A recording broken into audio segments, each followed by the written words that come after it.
Hello there, and welcome to my new video, which you could call the March of Progress, but a more accurate title might be How We Used to Do Stuff, or Laughing at the Past.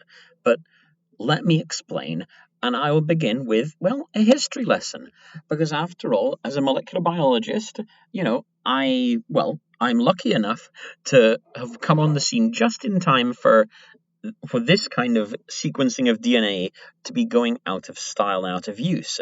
Because after all, time was, if you wanted to sequence DNA, and this isn't the earliest version of sequencing DNA, which I won't trouble you with, you used to have to set up 4 separate reactions containing a polymerase, the 4 nucleotides, or basically the 4 bases, and also a radioactive terminator. And so you would, as a result, get 4 different reads when you ran them down a terribly fiddly gel, and then you would literally read off, if you got this kind of resolution, which you would be lucky to get, you could literally read off the nucleotides.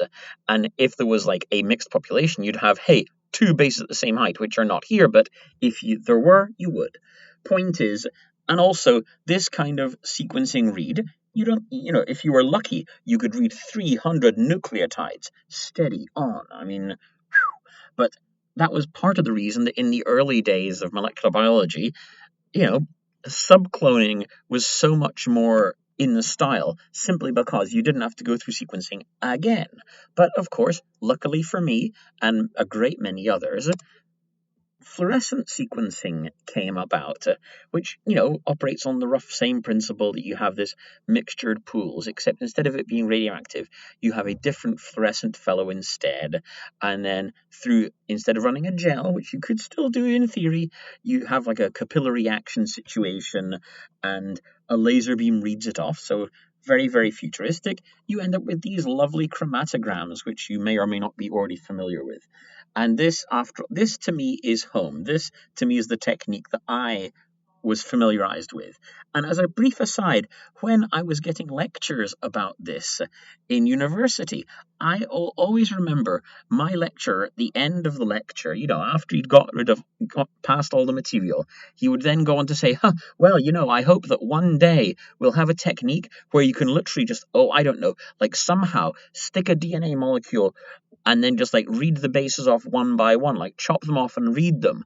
And we all sort of shared an incredulous look. It's like, oh, yeah, sure, right. That's ever going to happen. The very idea. It seemed like science fiction.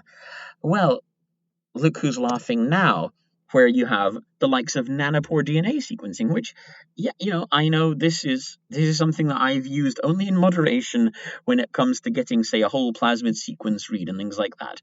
Because, next generation sequencing, all this stuff, yes, it's not a million miles off the whole, hey, wouldn't it be great? Instead, the DNA is being spat through a pore, and the pore literally reads off a digital signal, and it's not just one, no, it's like a whole farm of them, so you can just hammer through umpteen samples. In fact, you can even tag them differently, so you can do everyone's orders all at once.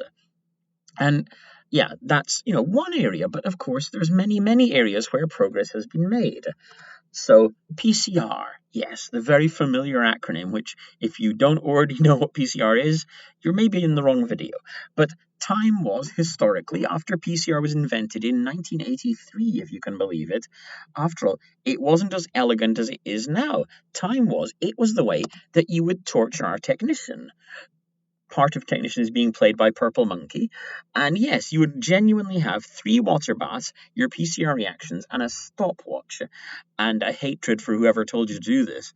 And similarly, the yields would be questionable.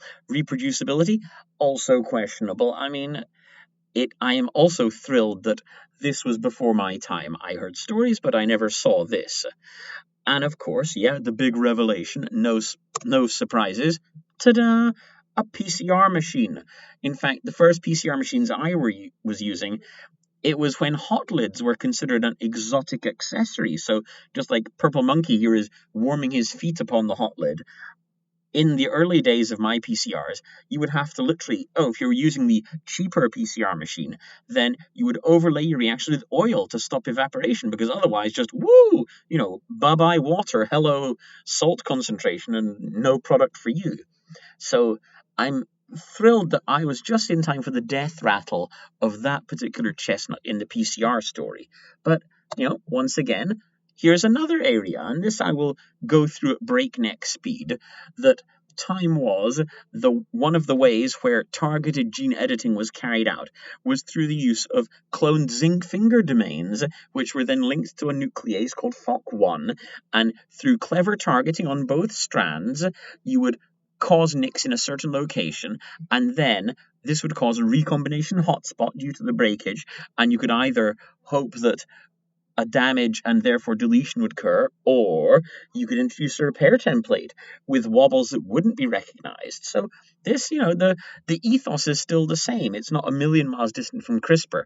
But of course, at the time, it seemed very cool. Everyone was very smug about zinc fingers. And, it's not that long ago that TALENs were brought in. And this, similarly, it's not a million miles from zinc fingers. Once again, Mother Nature has been robbed. We found domains that would recognize small numbers of nucleotides, and through an incredibly elaborate cloning strategy, you would have to have like a library of 1,000 plasmids to basically swipe all the bits to assemble your target.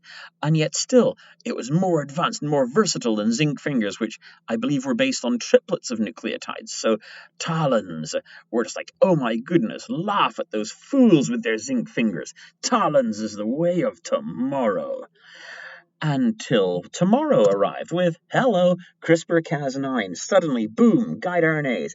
Everything is different. We've got the magical homing scissors, and we, of course, laugh in the face of the fools that held onto talons and zinc fingers.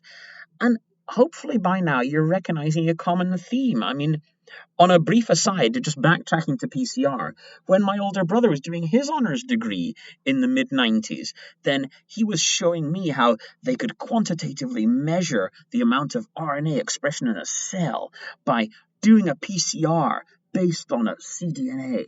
And if they took a sample every 5 cycles and put it on ice, then ran those samples on a gel of all those 5-cycle samples, then you would photograph it, quantify the photograph, draw a graph, and you would get what is now called a qPCR. But, at the time, he thought he was pretty spiffy, and he would be right. He also actually ran those awful radioactive DNA gels.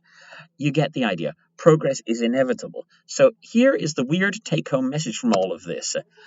Every generation, we come up with something, and we are so happy about our shiny tool. And we, in our arrogance, think, oh my goodness, we are so awesome on toast. There can be nothing better than us. And those guys in the past, ha ha ha, they had to bang rocks together if they want to knock a gene out. Like us with our fancy pants technology. But you know what really makes me nervous? And this is the take-home message, my dear listeners, is that what on earth is tomorrow going to look like? Because I know for a fact, in 5 or even 10 years, we're going to look back at what we're using now and feeling so shiny about. And we're going to think we were dunderheads and we were the ones who were banging rocks together. I mean, I'm just, speculating wildly. Are we going to look back in 20 years and think, well, those people, they didn't have telekinetic gene modification hamsters who were just doing all the editing for them? Yes, realizing hamsters with rocket packs doesn't make any sense, but I had an idea when I was a 20-something that, what if super intelligent desk hamsters replaced iPads? Yeah, that got a big laugh over a few beers. Anyway, but talking of beverages, yep, Purple Monkey enjoying in his new custom mug, world's greatest AI-generated monkey. If you have a strange urge to give me a coffee, then feel free to check out this here link, and also follow this channel for more videos and more entertainment. And if you feel like commenting, please don't hold back as long as it's nice. And thank you very much for watching.